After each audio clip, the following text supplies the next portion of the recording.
जो दौरा बना था ये आज असदुद्दीन अवैसी साहब बिहार के अंदर उनका 3 दिन का दौरा था, लेकिन मैंने उनको कन्विंस किया था कि साहब आप एक दिन है तो विदर्भा के लिए अभी दीजिएगा और फिर आगे है तो और 3-4 सभाएं विदर्भा के अंदर होने वाली है। तो अभी वो बागडोगरा से दिल्ली पहुंचे, दिल्ली से औरंगाबाद की फ़्लाइट लिए, औरंगाबाद की फ़्लाइट अभी CISF का फ़ोन आया है वो लैंड हो चुकी है और वो 5 मिनट के अंदर वहां से निकल जाएंगे। उनकी गाड़ी खास आई है तो हम ये एक्सपेक्ट कर रहे हैं कि बाय 8:45 से 9 के बीच में असदुद्दीन अवैसी साहब आ जाएंगे। उससे पहले हमारी सभा शुरू हो जाएगी और असद साहब डायरेक्ट तो सीधा स्टेज के ऊपर ही आएंगे। बहुत सालों से यहाँ के विदर्भा की हमारी टीम की ये मांग थी कि हमने अकोला के अंदर आना चाहिए और ये प्रोग्राम तकरीबन मेरे हिसाब से 1-2 महीने पहले बन चुका था, लेकिन लोकसभा का अधिवेशन आया, फिर मेरे पास एक IJ फेस्टिवल होता है, उसकी वजह से मैं डेट नहीं दे पा रहा था। आज ये मौका मिला है यहाँ पर आने का, तो मैं मेरे तरफ से कुछ ना बोलते हुए यकीनन आप लोगों के मन में बहुत सारे सवाल होंगे, तो अगर सवाल जवाब से ही अगर शुरू कर दें तो ज़्यादा बेहतर रहेगा। इम्तियाज भाई, अकोला में सभा लेने का कुछ खास कारण है? विदर्भा के अंदर हम लोग जो हमारी प्लानिंग थी वो प्लानिंग के हिसाब से हम 4 जगह के ऊपर विदर्भा के अंदर कहाँ लेना है। बेसिकली जो दूर के एरिया है वो दूर के एरिया को हम पहले कवर करना चाह रहे थे, जहाँ से हमारे को डायरेक्ट फ्लाइट्स नहीं है, जहाँ डायरेक्ट फ्लाइट्स नहीं है, क्योंकि जैसे ही आचार संहिता लग जाएगी तो फिर भाग दौड़ करना, उतना टाइम ये होना, तो जहाँ जहाँ पर भी फ्लाइट्स नहीं है, डायरेक्ट फ्लाइट्स नहीं है, तो वहाँ की हम सभाएं पहले कर रहे हैं। ये पूरे महाराष्ट्र के लिए, सिर्फ अकोला के हद तक नहीं है। और अकोला भी एक अच्छा हमारा ये है, बालापुर के अंदर हमने इलेक्शन लड़े थे, 46,000 वोट हमने बालापुर के अंदर दिए थे। पहला ही हमारा ये था, उस वक्त ही हमको ये समझ में आया था कि विदर्भा की कई सारी ऐसी जगहें हैं जहाँ पर मेहनत करने की ज़रूरत है। तो इस हिसाब से सिर्फ अकोला है ऐसा नहीं है, मतलब अगले हफ्ते हम चंद्रपुर का है, अमरावती जाने वाले हैं, नागपुर है जल से। अभी देखिए ये इसका फैसला जो है ये ओवैसी साहब करने वाले हैं कि कितने सीटें हम कहाँ पे लड़ाने वाले हैं इसमें। तो ये इसका जवाब जो है वो मैं आज असद साहब आ जाएंगे तो हम बहुत सारी बातों के ऊपर चर्चा करना है। अभी तो मेरा भी अटका हुआ है कि मैं कहाँ से लड़ने वाला हूँ। किस पार्टी से अध्यक्ष है आप? महाराष्ट्र के प्रदेश अध्यक्ष है, तो जिम्मेदारी है कि भाई महाराष्ट्र के जमीनी स्तर पर और पार्टी संगठन मजबूत करने के लिए आपका क्या प्लान है? देखिए 5 साल पहले की मजलिस और आज की मजलिस के अंदर ज़मीन आसमान का फ़र्क है। बहुत ज़्यादा मेहनतें की गई है। जो अच्छा काम कर रहे हैं उनको आगे बढ़ाया गया है, जो नहीं काम कर रहे हैं उनको घर पे बिठाया गया है। तो ये हमने फैसले लिए हैं। तो यकीनन जहाँ जहाँ पर भी हमारा ऑर्गेनाइजेशन सेटअप मजबूत रहा है, जहाँ पर अच्छा काम हुआ है, आखिर में राजनीति के अंदर लोग क्यों आते हैं कि भैया हमको चुनाव लड़ना है, हमारे एरिया से चुनाव लड़ने का है। तो ये कार्यकर्ताओं को भी वहाँ पे एक मजबूती मिलती है जब हम चुनाव लड़ते हैं। तो कुछ सीटें तो हमने आइडेंटिफाई किए हैं, लेकिन कितने अब लड़ना है करके, क्योंकि हमारे पास एक ही स्टार है और हर एक की ख्वाहिश रहती है कि वही स्टार में आना और कैंपेनिंग करना है करके, जबकि हैदराबाद के अंदर पूरे के पूरे जाके बैठने वाले हैं ओवैसी साहब के पीछे पढ़ने के लिए। तो ये सब चीज़ों को कंसिडर करते हुए हम बहुत ही कैलकुलेटेड तरीके से जहाँ बिल्कुल मजबूत है वहीं पे हम उतरेंगे। जमीनी स्तर पर पार्टी का क्या जन समस्या को लेकर जो एक मुद्दे रहते हैं कि जिससे पब्लिक जुड़े और पब्लिक में पार्टी के प्रति एक सहानुभूति के नहीं, हाँ ये अपने लिए कुछ कर रहा है, ऐसा कुछ प्लान है क्या पार्टी? देखिए हमने हमारे लेवल के ऊपर तो करे हैं, हमने रेगुलर बेसिस के ऊपर जो भी रिपोर्ट्स आती है। आजकल ये देखिए राजनीति के अंदर 3 तरह के नेता होते हैं। एक वो होता है जो ज़मीनी स्तर के ऊपर रहता है, हर मुद्दे के ऊपर वो ज़मीन पे जाता है। दूसरा ये होता है कि वो एक निवेदन लेके जाता है और साथ में है तो 4 फोटोग्राफर्स को लेके जाता है, अधिकारियों को निवेदन देते हुए फोटो खिंचाता है और वो उसकी नेतागिरी होती है। और तीसरा आजकल ये है कि यूट्यूब वालों को बुलाते हैं घर के ड्राइंग रूम के अंदर और हर मुद्दे के ऊपर है तो वो अपनी राय मशवरा रख देते हैं। तो ये 3 है इसके अंदर। तो जो पहला वाला है जो ज़मीन के ऊपर उतरता है वही कामयाब होने वाला है। ना तो आप प्रेस कॉन्फ्रेंस लेके यूट्यूब वालों को बुला के अपना स्टेटमेंट दे के, या सिर्फ है तो मेमोरेंडम देते हुए फोटो खिंचा के, तो ये सच्चाई है इसमें। आप कहाँ देखते हैं ये 3 में से? आपको खुद को कहाँ? सर ये तो मेरी औरंगाबाद की आवाम मुझे बता सकती है इसके अंदर। मैंने ऐसा कौन सा मुद्दा नहीं है जिसके लिए मैं रास्ते के ऊपर नहीं उतरा हूँ। कहाँ तक जिस लेवल के ऊपर लड़ना है, आज आप औरंगाबाद के अंदर जाके देखिएगा कि 2019 के अंदर जो लोगों को डर बिठाया गया था कि MIM आएगी तो ऐसा हो जाएगा, उसके अंदर प्रचार ही ऐसा किया जाता था कि हिरवा पाइजे का भगवा पाइजे, खान पाइजे का बान पाइजे, ये इस तरह के नारे लगाए जाते थे। अब वो पूरी तरीके से टोटल ही मतलब बदल चुका है। अब आप आने वाले वक्त के अंदर देखेंगे। लेकिन आपको अभी ऐसा पता चला है कि औरंगाबाद जो है वो मतदार संघ बदलने वाले, मुंबई से लड़ने वाले हैं। देखिए मेरे ये है कि अभी जिस तरीके की राजनीति चल रही है, दुर्भाग्यवश ये कहिएगा कि हिंदुस्तान के अंदर इतनी घटिया और घानेडी राजनीति किसी राज्य के अंदर नहीं है जो राजनीति आज हम महाराष्ट्र के अंदर देख रहे हैं। ये सच्चाई है। जो लोगों को उठाकर अपनी पार्टी के अंदर शामिल किया जा रहा है, उनके पास 2 ही ऑप्शन है, या तो जेल जाओ या भाजपा में आओ। तो जेल जाना कोई पसंद नहीं कर रहा है तो भाजपा में चले जा रहे हैं। तो ऐसे हालात के अंदर कई सारी कॉन्स्टिट्यूएंसीज ऐसी डेवलप हो रही है कि जहाँ पे हमको लगता है कि अरे यार ये भी चलेगा भाजपा के अंदर तो हमारे लिए और ज़्यादा मैदान खुला हो गया है। तो पिछले एक 15 दिनों के अंदर जो भी राजनीतिक डेवलपमेंट्स हुए हैं, और आने वाले 8-10 दिनों के अंदर जो लोग हमारे को बोलते रहते थे कि ये भाजपा की बी टीम है। अभी कुछ दिन पहले मैं तो अर्धापुर नांदेड़ में गया था, बहुत बड़ा जलसा लिया था वहाँ पे। तो अशोक चौहान ने से जब पूछा गया तो बोले हाँ ये भाजपा को जिताने के लिए आए हैं करके, ये बीजेपी की बी टीम है करके, और खुद जाके बीजेपी के गोद में बैठ गए हैं।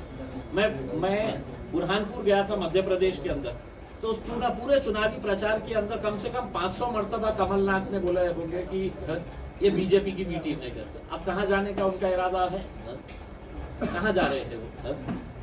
तो हम तो शुरुआत से ये कह रहे हैं, ये कांग्रेस एनसीपी के जितने भी सेक्युलर सो कॉल्ड सेक्युलर नेता हैं, ये सब इनकी खाकी से ताल्लुक है। इनके अंदर खाकी ही नजर आने वाला है। ये सब आरएसएस से जुड़े हुए लोग हैं जो सिर्फ सेक्युलरिज्म का नकाब ओढ़े हुए अपने राजनीतिक स्वार्थ के लिए अलग अलग पार्टियों के अंदर जा रहे हैं। आखिर में उनको जाना भाजपा के साथ ही है, क्योंकि उनकी मानसिकता, उनकी सोच होती है। अभी जो हाल ही में जो लोकसभा चुनाव है, तो उसमें किस पार्टी के साथ आप जाना युति करना पसंद करेंगे? सर हम अनटचेबल है, हम अछूत है, हमारा कोई हाथ नहीं लगाना चाहता। जैसा कि अगर देखा जाए विधानसभा लोकसभा में पिछले गठबंधन के साथ में मैदान में थे, तो इस बार भी ऐसा प्लान है कि आगे भी किसी के साथ अगर ऑफर आता है या फिर कहीं जाना पड़े तो जाएंगे क्या? देखिए हमारा ये एक है कि भाजपा के साथ जिस किसी का भी गठबंधन है, हम उनसे कोसों दूर रहना चाहते हैं। तो वो एक गठबंधन तो खत्म हो चुका है उसमें। दूसरा, अगर कोई लाइक माइंडेड पार्टीज है तो यकीनन हमारा भी फायदा होगा और सामने वाले का भी होगा उसके अंदर। क्योंकि आज अगर आप देखेंगे साम दाम दंड हर चीज का इस्तेमाल कौन करने वाला है, तो भाजपा और उनका अलायंस करने वाला है, ये आपको मालूम है अच्छी तरीके से। तो ऐसे हालात के अंदर या तो उनको खुली छूट दे दे कि भैया जाओ तुम लोग सरकार बना लो, हम हाथ पे हाथ धरे रहते हैं, या नहीं तो ऐसे गठबंधनों में साथ में आने की जरूरत है। और हमने बहुत पहले से ये कहा था कि MIM को हल्के में ना ले करके। मैंने कुछ दिन पहले एक फोटो ट्वीट किया था मेरी और असद साहब की पार्लियामेंट के अंदर बैठ के, और मैंने उसके ऊपर नीचे कैप्शन में लिखा था कि MIM को हल्के में ना ले करके, और ये इशारा सभी राजनीतिक पार्टियों के लिए। इम्तियाज औरंगाबाद जो सब समाज ने आपको एक्सेप्ट किया अभी जी। अब पहले नहीं, अभी एक्सेप्ट किया। आप ऐसी पार्टी में आप समाज को जैसे नहीं, मैं आपके सवाल से थोड़ा सा ये हूँ, ये सही बात है कि 2019 के अंदर उस वक्त हमारा गठबंधन था प्रकाश अम्बेडकर साहब के साथ, वंचित बहुजन अघाड़ी के साथ, और पूरा दलित समाज एक ताकत बनकर तो बहुत मजबूती के साथ हमारे साथ खड़ा हुआ था। OBC समाज था, प्लस कई सारे एजुकेटेड नॉन मुस्लिम्स थे। आप कट्टर शिवसैनिक होंगे, आप कट्टर भाजपा के समर्थक होंगे, लेकिन आपका कॉलेज में जाने वाला लड़का या लड़की हो, उसने बोला कि नहीं मैं इम्तियाज जलील को वोट दूंगा, इम्तियाज जलील को। तो ऐसे बहुत सारे वोट थे। अब ये 5 सालों के अंदर उन्होंने देखा है कि जो प्रश्न हमने लोकसभा के अंदर उठाए हैं, जो मुद्दों के लिए हम लड़ रहे हैं, इसमें बाकी कोई उसके लिए आगे आने के लिए नहीं तैयार है। तो उनको अब ये रियलाइजेशन हो रहा है कि हमको किस तरीके से राजनीति के अंदर उल्लू बनाया जाता है इसमें। जैसा उदाहरण के तौर के ऊपर मेरा आखिरी भाषण धनगर समाज के ताल्लुक से था। आप वो धनगर समाज का इस्तेमाल सिर्फ इलेक्शन के हद तक करेंगे आप? 1955 से उनकी मांग है कि हमारा का भी एसटी के अंदर आना चाहिए करके। तो जब किसी को कुछ देना नहीं होता ना तो कमेटी बना दी है। तो अभी 1 महीना पहले है तो उनके हाथ में लॉलीपॉप देने के लिए बोले हमें कमेटी बना रहे, वो स्टडी करेंगे। ये स्टडी कितना चलता है इसमें? आज देखिए लोग रास्ते के ऊपर उतर आ रहे हैं। मनोज जरांगे जैसा मेरे औरंगाबाद शहर से कुछ किलोमीटर की दूरी के ऊपर है, लेकिन मैंने भी वो गांव का नाम नहीं सुना था। मतलब जब अंतरवाली नाम जब आया तो मुझे भी नहीं पता था कि यार ये गांव का रास्ता कैसा है करके। आज लेकिन ये गांव का एक मामूली सा आदमी पूरे महाराष्ट्र सरकार को हिला दिया है। रात में 3-3 बजे तक है तो मंत्रालय के अंदर अधिकारी बैठे हुए हैं एक आदमी के खौफ से, और लाखों लोगों उसके पीछे क्यों है? कि उसकी प्रामाणिकता है, उसकी ईमानदारी है उसके पीछे कि नहीं भैया मेरे को मेरे समाज के लिए लड़ना है करके। दुर्भाग्यवश धनगरों के अंदर इन्होंने नेता ही तैयार नहीं होने दिए। उसके अंदर इलेक्शन आया कि बस वही मुद्दा हिंदू मुस्लिम, जब हम नहीं आए तो मुसलमान आ जाएंगे, हम नहीं आए तो मुसलमान आ जाएंगे इसके अंदर। तो यही डर दिखा के तो अपनी राजनीतिक रोटियां सेकते रहे। इंदिरा भाई, प्रकाश आंबेडकरांनी म्हटलं आहे की त्यांच्यावर विष प्रयोग होऊ शकतो, त्यांचं जेवण वगैरे त्यांचं औषधं तपासून त्यांना दिली पाहिजे, त्यांचं कुणाला तरी गेम करायचं असं त्यांनी एक शंका उपस्थित केली परवाच्या दिवशी। तुम्हाला काय वाटतं असं काही होईल का?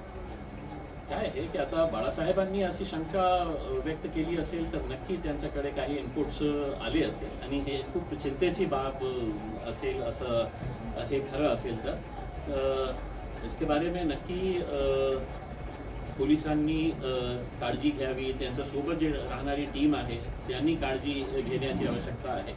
कारण बाळासाहेब फक्त एक नाव नाही आहे, बाबासाहेब आंबेडकरांचं नाव त्यांच्यासोबत जोडलेलं आहे। तर हे खरं असेल तर खूप चिंतेची बाब आहे आणि मलाही पोलिसांना आणि त्यांच्यासोबत राहणाऱ्या टीमला हे सांगायचं आहे की खूप प्रिकॉशन घेण्याची आवश्यकता आहे। राजनीतीमध्ये आता काहीही शक्य कारण आपल्याला माहीत आहे की ज्या प्रकारे एजन्सीजचा वापर करण्यात येत आहे ते बघितल्यानंतर असं वाटतं की भाई कुछ भी चीज नामुमकिन नहीं है इनके लिए। सरकारनं हे यामध्ये आता इतक्यामध्ये की औरंगाबादचं नाव संभाजीनगर केलेलं आहे, तिच्या जनतेनं ॲक्सेप्ट केलं का? काय हे की बघा एक अशा प्रकारचं एक सेक्शन आहे ज्यांना असं वाटतं की नाही औरंगाबादचं नावाचा विरोध इम्तियाज जलील करत आहे, याचा अर्थ हे आहे की मी छत्रपती संभाजी महाराजाचा विरोध करत आहे। हे खरी गोष्ट नाही आहे। त्यांच्यापेक्षा जास्त आदर छत्रपती शिवाजी महाराज, छत्रपती संभाजी महाराजांचा यांच्यापेक्षा आम्ही करतो आदर, कारण आम्ही कधीही त्यांच्या नावाचा वापर फक्त राजनैतिक स्वार्थासाठी केलेला नाही आहे। आज त्याची कोर्टामध्ये हिअरिंग सुरू आहे, हाईकोर्टात फाइनल डिसीजन यायचं आहे, लेकिन वो आने से पहले ही आप देखिएगा कि पूरी गवर्नमेंट मशीनरी ने रातों रात बोर्ड चेंज कर डाले, ये बना डाले है, लेटर पैड्स बना डाले है। याचा अर्थ काय होतो? याचा अर्थ हे होतो की आम्ही कोर्टालाही मान्य करणार नाही, हम कोर्ट को भी नहीं गिनेंगे। हमने बना दिए हैं, हमने फैसला कर दिए हैं, अब हमारा फैसला जो है वो फाइनल फैसला है करके। अरे जेव्हा कोर्टात प्रलंबित आहे मॅटर, कोर्टामध्ये हिअरिंग सुरू आहे, तर तुम्ही कशा असा निर्णय घेऊ शकता? ये है, और ऐसा नहीं है कि एक शहर का उनके एजेंडा के अंदर जो सरकारें इतिहास बना नहीं सकती है वो इतिहास सिर्फ बिगाड़ने का काम कर रही है। मेरा आखिरी सवाल है, तुम्ही जिस तरह से तुम्ही भाजपची भेटी नाही तुम्ही क्लिअर केलेलं आहे, तर अकोल्यामध्ये वंचित बहुजन आघाडीचे प्रकाश आंबेडकर हे खासदारकीसाठी नाव आहे, डिक्लेअर केलं त्यांनी, ते उभे राहणार आहे, डिक्लेअर केलेलं आहे। तर आपली भूमिका काय असेल? पक्षाचे धर्मनिरपेक्ष पक्ष म्हणून भूमिका काय असेल? तुम्ही त्याच्या विरुद्ध उमेदवार देणार आहे का त्यांना सपोर्ट करणार आहे? नाही, आम्ही याच्या बाबतीत उत्तर जे आहे ते मला वाटतं की असद ओवेसी साहेब हे देतील, कारण पार्टीमध्ये कुठे आपल्याला निवडणूक लढायची आहे नाही लढायची आहे हे मी त्यांना सुझाव देऊ शकतो, पण निर्णय घेण्याचा अधिकार माझ्या पार्टीच्या अध्यक्षांचा आहे. आम्हीही वाट बघत आहे की बाळासाहेब आता अलायन्समध्ये जात असेल तर त्यांनी इनिशियली 12 सीट्स मागितलं होतं की 12 द्या. आता ते किती सीट्स त्यांना देण्यात आलेली आहे आणि किती सीट्सवर ते लढणार आहे, कोणत्या अलायन्समध्ये असणार आहे हेही आतापर्यंत स्पष्ट झालेलं नाही आहे. म्हणून मी तर हे सांगणार आहे की बाळासाहेबांच्या मागे एक मोठा समाज आहे आणि काँग्रेस असू द्या, राष्ट्रवादी असू द्या किंवा शिवसेना असू द्या, यांनी ही म्हणजे काहीतरी ठोस निर्णय लवकरात लवकर घेण्याची आवश्यकता आहे. मला असं वाटतं हे जे टाइम बाय करत आहे ना तो वैसे हो रहा है कि बिल्कुल हल्के में लेने का कुछ ना कुछ तो उन्होंने करना चाहिए. जहाँ तक लड़ने का नहीं लड़ने का सवाल है ये तो वैसे भजन मेरा एक सवाल था. मैडम बोलिए. सर, MIM कडे कोणते प्रमुख मुद्दे निवडणुकीत आगामी प्रमुख मुद्दे काय? मॅडम एक सामान्य लोकांसाठी फायदेशीर आहे मॅडम, मला मला पार्टीला का बरं देतील वोट? मॅडम, ऑल इंडिया रेडिओचं काल एक पत्रकार आलं होतं आणि त्यांनी मला हे सांगितलं की साहेब तुमच्या 5 वर्षाची जी कारकिर्दगी आहे तुम्ही काय काय केलेले आहे तर 2 मिनिटांमध्ये आम्हाला पाहिजे करते. मी म्हटलं मी तुला 20 सेकंडमध्ये तुला सांगून देतो की काय आम्ही केलेले आहे. आणि 20 सेकंडमध्ये मी त्याला हे स्पष्टपणे सांगितलं की आज देश के अंदर जाति धर्म मजहब के बीच में जो दरारें पैदा की जा रही है, जो दीवारें पैदा की जा रही है, धर्म के नाम के ऊपर सबसे सुप्रीम जो हो गया है वो धर्म हो गया है, किसी का भी जात हो गई है, तो उसके नाम के ऊपर जो समाज के अंदर तेढ़ निर्माण करने का जो काम किया जा रहा है वो मैं समझता हूँ कि हमारे लिए ही नहीं इस देश को बचाने के लिए सबसे बड़ी प्राथमिकता. 2 रोड कम बन जाए चलेगा, 4 ड्रेनेज की लाइन कम बन जाए चलेगा, 2 फ्लाईओवर कम बन जाए चलेगा, लेकिन ये हमको तो सबको साथ में मिलके रहना है ना. आज देखिए छोटे छोटे बच्चों के जहनों के अंदर कैसी कैसी बातें लाई जा रही है. आपने कभी लोकसभा के अंदर 75 साल का इतिहास निकाल के देखिए, 75 साल का लोकसभा का इतिहास निकाल के देखिए कि एक दिन पूरा जो है बोले हम जो है राम मंदिर के ऊपर हम चर्चा करेंगे करके. लोकसभा याच्यासाठी आहे. म्हणजे ज्या देशामध्ये आजही शेतकरी आत्महत्या करत आहे, बेरोजगारी आहे, महागाई आहे, या मुद्द्यावर चर्चा न करता आपण फक्त आमच्याकडे सत्ता आहे म्हणून आम्ही काहीही एजेंडा आणणार आणि त्याच्यावर चर्चा. रिलिजियस जे एक पार्लमेंट डेमोक्रेसीमध्ये जे रिलिजनला आणण्याचे जे प्रयत्न सुरू आहेत. आता आम्ही जेव्हा लोकसभेमध्ये जायला बसतो, एंटर होतो, स्पीकर आम्हाला बोलण्याची संधी जेव्हा देतो तर समोरून जे 300-325 जे बसलेले असते ना ते फक्त है तो नारा लावतो, मतलब सिर्फ है तो हमारी आवाज दबाने की कोशिश कर रहे हैं. लोकसभा ऐसे नहीं चलेंगी. मोदी साहब बोल रहे हैं कि मैं 400 सीटें लेके आने वाला हूं. लोकतंत्र के अंदर अगर स्ट्रांग ऑपोजिशन नहीं रहेगा तो कल हो सकता है कि अमित शाह और मोदी जी घर पे बैठेंगे, ड्राइंग रूम के अंदर बैठ के बोलेंगे कि हमने आज के दिन ये 4 कानून पास कर दिए हैं करके और ये लो. मतलब एक इतना घमंड कि हम अपोजिशन को सिर्फ विजिटर्स गॅलरी के उतना रखेंगे करके. तर हे जे देशामध्ये चाललेलं आहे ना हे खूप दुर्दैव आहे. आणि सगळ्यांच्या MIMचा तर एक प्रामुख्याने एक एजेंडा हेच आहे की आपण सर्व समाजासोबत कशा जे मागच्या अनेक वर्षापासून आपण राहत आलेलो आहे. कारण सगळ्यात जास्त या देशामध्ये कुणाला टार्गेट करण्यात येत आहे तो एक मुस्लिम समाज आणि दुसरा दलित, तिसरा ख्रिश्चन समाज. म्हणजे मायनॉरिटीज असू द्या, सगळ्या मायनॉरिटीजला ज्या प्रकारे टार्गेट करण्यात येत आहे हे सर्वांना माहीत आहे. तुम्ही आकडे बघितलं तर तुम्हाला आश्चर्य वाटेल की कशा प्रकारे मायनॉरिटीजचं बजेट दरवर्षांनी स्लॅश करण्यात येत आहे. मी परवा एक याच्यामध्ये सांगितलं की तुम्हाला मदरसेचं बजेट कम करायचं होतं की तुम्हाला मदरसेची तुम्हाला हे आहे चीड आहे, पण कमीत कमी जे स्कूलमध्ये जाणारे मुले आहेत त्यांची स्कॉलरशिप तक तुम्ही सुरू ठेवा, तेही बंद करतो तुम्ही. तो ये बहुत सारे ऐसे मुद्दे हैं. हम तो यही चाहते हैं कि समाज में बच्चों ने पढ़ना चाहिए। एजुकेशन हमारे लिए बहुत बहुत मायने रखता है, हमारी प्राथमिकता उसके ऊपर है। जैसा कि देखने में और सुनने में आता है कि भाई अवैसी ब्रदर्स जो है, दो चीज़ों पे बहुत ज़्यादा उनका फोकस रहता है, एक एजुकेशन, दूसरा है हेल्थ।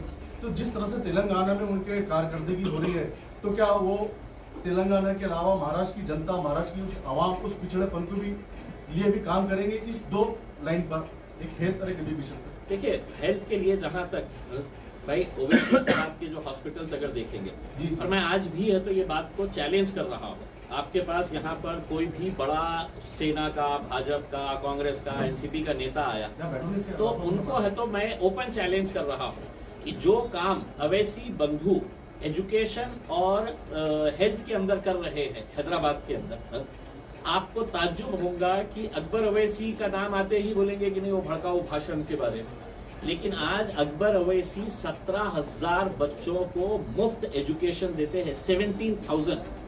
कोई एक ऐसा राजनीतिक पक्ष बता देना कि जो मुफ्त का एजुकेशन दे रहा है, एजुकेशन के साथ साथ मुफ्त के कपड़े हैं तो बच्चों को यूनिफॉर्म के साथ साथ मॉर्निंग ब्रेकफास्ट, उनके बुक्स, उनका बैग, ये पूरा मुफ्त 17,000 बच्चों को आज कौन सा राजनीतिक पक्ष दे रहा है? जो दो बड़े बड़े हॉस्पिटल चलाए जा रहे हैं। अब हम ओवैसी साहब इतने सालों से हैं, हम हमारे लेवल के ऊपर छोटे छोटे जो भी काम कर सकते हैं। अब हमारे नाजिम भाई है, ये अमरावती के अंदर एक हॉस्पिटल चलाते हैं अवैसी हॉस्पिटल नाम से, मैटरनिटी हॉस्पिटल चलाते हैं, तो हम कंपैरिजन उससे नहीं कर सकते हैं।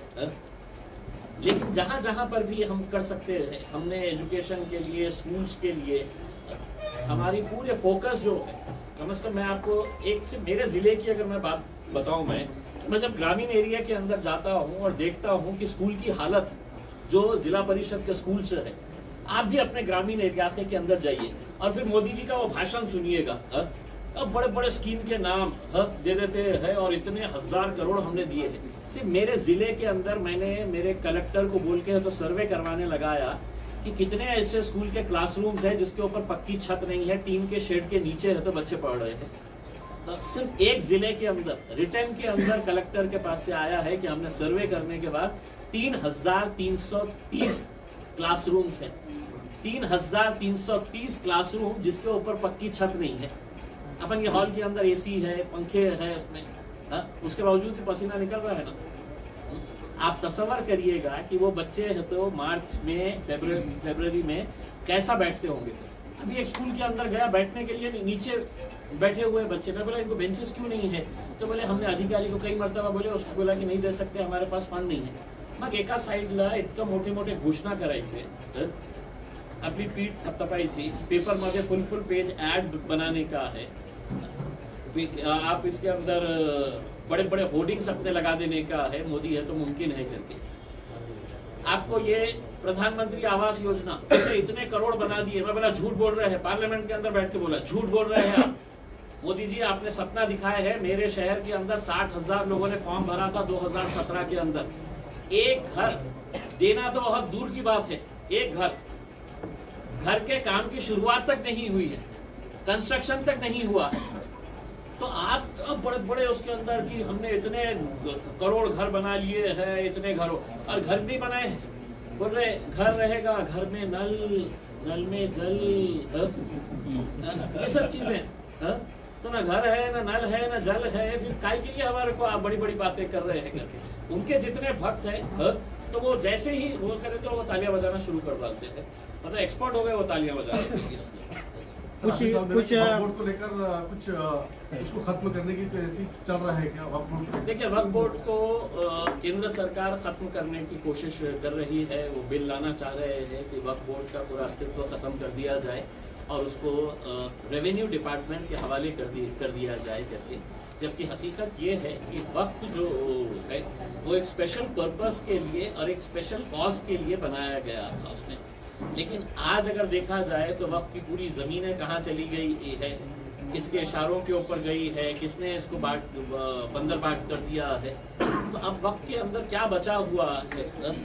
लेकिन ये है कि एक कम्युनिटी को टारगेट करो किसी तरह से जो भी उन्हें जितना भी अगर डेवलपमेंट कर रहे हैं तो उसको भी कैसा रोका जा सकता है, उस इरादे से उनका बिल लाने का मकसद है। लेकिन हम पार्लियामेंट के अंदर उसका विरोध करेंगे। कुछ बुद्धिजीवियों का कहना है कि भाई ईवीएम में धांधली हो सकती है तो बैलेट पेपर पर आना चाहिए, आपका क्या कहना है? देखिए, लोगों का अगर विश्वास अगर किसी चीज़ के अंदर नहीं है तो सबसे बड़े लोकतंत्र के अंदर जो सबसे बड़ी ताकत जो होती है वो लोगों की होती है। और लोगों का अगर विश्वास नहीं है, आपसे बुद्धिजीवी की बात क्यों कर रहे हैं? अगर आप कॉमन आदमी से भी अगर सड़क के ऊपर पूछ लेंगे कि तुझे ईवीएम चाहिए या बैलेट पेपर चाहिए तो बैलेट पेपर कहेंगे उसमें।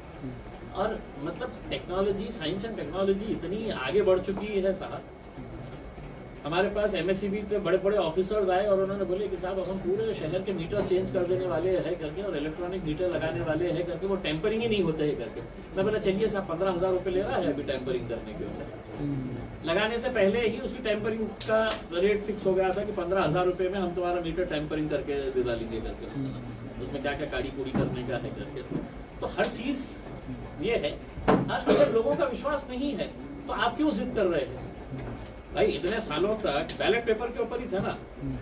आप क्यों सुबह काउंटिंग स्टार्ट कर रहे हैं और शाम तक है तो आपको रिजल्ट बताने का, रात में 9 बजे आपको टीवी के सामने आके बैठ जाने का, और फिर है तो मोदी जी ने देखो क्या क्या क्या क्या क्या कर दिया है करके। 1 दिन की जगह 2 दिन होगा, 2 दिन की जगह 3 दिन होगा। उसमें पहले बैठते थे ना लोग, रात भर काउंटिंग होती थी ना उसमें।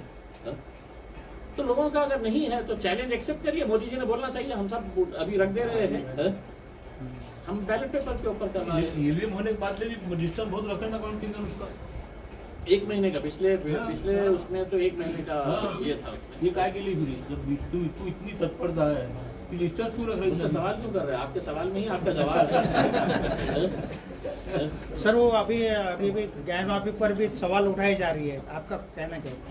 देखिए, ये बहुत ही दुर्भाग्य की बात है कि आप एक तो ठीक है, हम अदालतों का आदर करना एक अलग बात है, लेकिन अदालत अगर आस्था की बुनियाद के ऊपर अगर फैसले देना शुरू कर डाले तो ये देश के लिए बहुत घातक है।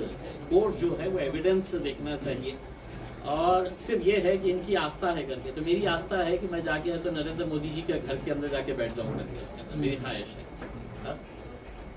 तो एक हो गया है, क्या क्या हुआ है बाबरी मस्जिद का, राम मंदिर के बनने तक का सफर, बाबरी मस्जिद को शहीद करने के बाद क्या क्या हुआ था देश के अंदर, ये सभी लोग जानते हैं। लेकिन अब ज्ञानवापी के बाद है तो आपका मथुरा की ये है। अब वीएचपी वाले बम्बई में आके एक ऐलान करके गए हैं कि जो पुराना जो एक्ट है जिसके हिसाब से religious places of worship act जो है उसको हम मानेंगे नहीं। उसको हम मानेंगे नहीं मतलब ये है कि कल किसी भी मस्जिद के ऊपर वो दावा कर सकते हैं कि साहब ये मस्जिद के नीचे ये था करके। 450, 500, 600 साल पुरानी बातें हैं, उस वक्त क्या सर्कमस्टेंसेस रहे होंगे।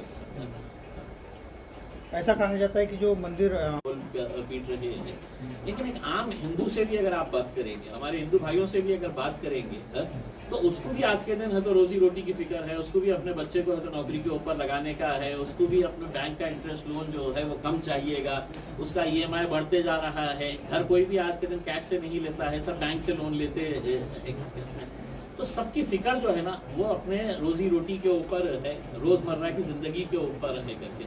आपका धर्म आपको मुबारक, हमारा धर्म हमारे को मुबारक, घर की चौखट के अंदर रखिएगा उसमें। लेकिन उनको मालूम है कि सबसे आसान तरीका अगर सत्ता में आने का है तो ये है कि हिंदू मुस्लिम का खेल खेलो तो फिर अपन आके वहाँ पे बैठ सकते हैं। जैसे कि मुंबई में सवाल सर, जी सर। सर जैसा कि आप विदर्भ के दौरे पे हैं तो विदर्भ में एक डिस्ट्रिक्ट है वाशिम करके यहाँ से जी। 70-75 किलोमीटर पे, जहाँ पे कारंजा तालुका है, जहाँ पे आपके जो पार्टी के जो लोग हैं, जितने भी ज़्यादा शहर अध्यक्ष है आपके, तो वो अगर कोई निवेदन देते हैं तो उनके ऊपर खोटे गुने पर उनके ऊपर गुना दाखिल होता है। 307 दाखिल होती है, 353 दाखिल होती है, बगैर कुछ सर करे। मेरे अभी आदर्श का एक घोटाला हुआ है औरंगाबाद के अंदर, 60-62 हजार लोग हैं, 60-62 हजार लोग हैं जिनके लिए मैं लड़ रहा हूँ। 62,000 लोग हैं जिनके करोड़ों रुपया, मैं उनके लिए आंदोलन कर रहा हूँ। मैं उनको लेकर जाकर है तो डिविजनल कमिश्नर विभागीय आयुक्त के कार्यालय के अंदर गया तो विभागीय आयुक्त बोला कि मैं आऊंगा नहीं बाहर करके, मैं आऊंगा नहीं करके। फिर मैंने वहां से बैठे बैठे चीफ सेक्रेटरी मैंने director general of police, home secretary और फिर फाइनली है तो मुख्यमंत्री कार्यालय को फोन करके बोला कि मैं बोला अगर ये अधिकारी लोगों को फेस करने के लिए तैयार नहीं है, आखिर में आना पड़ा उसको। लेकिन मेरे साथ 40 वो गरीब लोग जो अपना हक का पैसा मांग रहे हैं, उनके ऊपर FIR रजिस्टर किया गया है 40 के नाम के साथ, आणि अन्य 500 म्हणजे उनका क्राइम क्या है पता है कि उनकी लाइफ की सेविंग है, जिंदगी भर की कमाई है। गरीब बुढ़ी है जिसका है तो जिंदगी भर की कमाई 75,000 रुपये है, किसी की 1.5 लाख रुपया है, किसी की 1 लाख रुपया है। पद संस्था ने पैसा उड़ाया लेके भाग गया है करके। आपके भी विदर्भा के अंदर बहुत सारे ऐसे पद संस्था है जो लेकर निकल गए थे पैसे। उत्तर प्रदेश में अमरावती के अंदर है अनुग्रह करके 1,500 करोड़ रुपए का है, उसका स्टेटस पता करिएगा। क्यों वहां पे लोग उसको उठा नहीं रहे? वहां पे खासदार नहीं है क्या? क्यों नहीं उठा रहे हैं? पूछिए, मैं बोलता हूँ आपको। इसलिए नहीं उठा रहे हैं कि वो अनुग्रह के जितने भी डायरेक्टर्स हैं वो भारतीय जनता पार्टी को इलेक्शन के वक्त में फंडिंग करते हैं। जैसे कि उत्तर प्रदेश में जो बुलडोजर का जो इस्तेमाल किया गया, वो प्रयोग महाराष्ट्र में भी किया गया, मुंबई में। उसके बारे में आप MIM की तरफ से कुछ बयान नहीं आया? देखिए क्या है कि वो कल्चर यहाँ पे लाने का उनका नहीं, हमारा बयान तो पूरा बहुत मजबूत बयान था। मैं बम्बई में लड़ने का मेरी वजह भी यही है कि अगर तुम इस तरीके की हरकतें अगर करेंगे कि बुलडोजर लेके आके, और क्या वजह से 30-30 साल पुराने वहाँ पे छोटे छोटे गैरेज चलाने वाले लोगों को आप तुम इस तरह से बुलडोजर अगर चलाएंगे तो कहीं ना कहीं देखिए बर्दाश्त करने की भी एक लिमिट होती है। और तुम समझ रहे होंगे कि भैया ये सब खामोश बैठे हैं करके, जिस दिन फूटेगा तो उस दिन सबका फूटेगा।